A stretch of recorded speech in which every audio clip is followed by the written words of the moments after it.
Hello and welcome to Wasted Plotential, where we discuss the wasted potential of our favourite plotlines. After the baffling decision that was the Sindel retcon in MK11, I think the depiction of Sindel in Liu Kang's new timeline was one of the most concerning things going into Mortal 1 Kombat. Would she be made good again, or would NetherRealm ignore the backlash and keep her evil? Well, I'm going to discuss it here with no restraint on spoilers.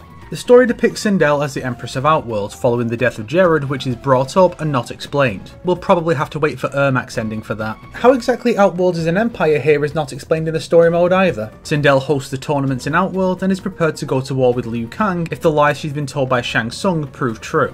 Then, Liu Kang explains the truth about past timelines to expose Shang Tsung, leading to her allying with him against the plotters led by Shao. She then participates in a joint raid on the Ying Fortress, where Mileena helps Jared take control of Ermac and he reunites with his wife. When Aftermath Shang Tsung reveals himself as the true mastermind, he sics Dark Raiden and Dark Sindel on the heroes. Being Mileena's chapter, she takes down Dark Raiden by herself, which is kinda bullshit, while Dark Sindel participates in a worse version of the massacre scene from MK9, with even Fire God Liu Kang going down easy. But Sindel has a random sword fight with her counterpart and is mortally wounded. Mileena then defeats and presumably kills Dark Sindel before Sindel dies in her husband's arms, leaving the throne to Mileena.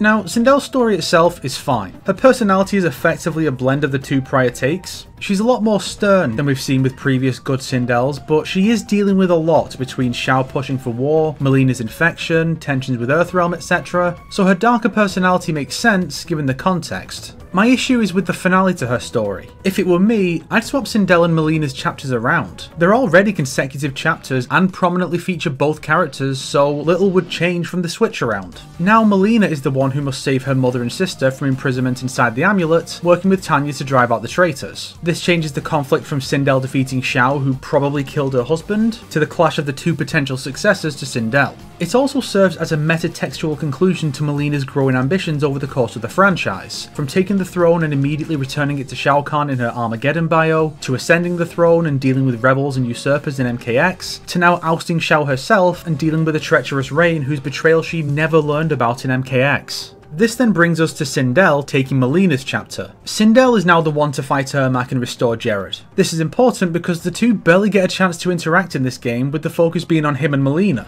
On the one hand, metatextual realization of my idea for the Fleshpits crew sticking together and having Ermac seek to guide Mileena on the throne and contrasting with his defection in MKX. On the other, they'll have plenty of time to interact in the sequel now that Sindel is dead. Give that screen time to the star-crossed lovers whose time together after one returns from the dead is cut short when the other dies soon after.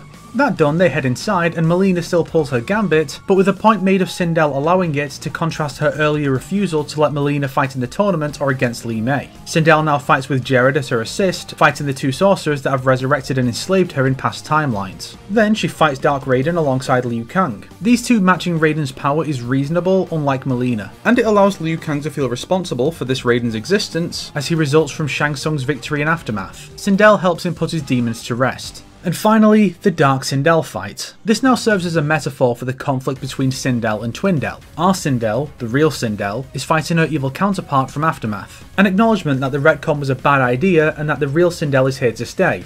Kinda. She is still mortally wounded since the story's current direction requires her to pass the throne to Mileena, but it's now after the fight and she manages to deliver the finishing blow before she succumbs to her wounds in Jared's arms. Alternatively, she could just be wounded and choose to abdicate to show that Outworld still has a strong ruler to deter future plotters. Mileena beat Shao after all, and then Sindel and Jared can go on a holiday somewhere, letting them sit a game out if needed to make room for Countess Jade without dominating the roster with the Denians again. Also, just a small thing, I'd have Geras mention when showing past timelines that Kronika twisted Sindel's destiny in prior timelines in a bid to tip the scales when good was doing too well, both as an acknowledgement that Sindel was originally good and that the retcon was a later change, somewhat retroactively justifying it, and without implying that Liu Kang is responsible for good Sindel being a thing, and also helping to cement the idea that people can be changed by the Timekeeper's manipulations, which is something we see elsewhere with characters like Scorpion, Reptile and Baraka, and more prominently, loads and loads of characters from Shang Tsung's timeline. Also, let's immortalise this little blunder, eh? If you liked this video, why not subscribe and support me on Patreon like these fine people here? If not, then make sure to share it with your enemies so they can suffer along with you. Today's recommended playlist is The Ruination of Sindel by me, because the reign of Twindel may be over, but those who forget their history are doomed to repeat it.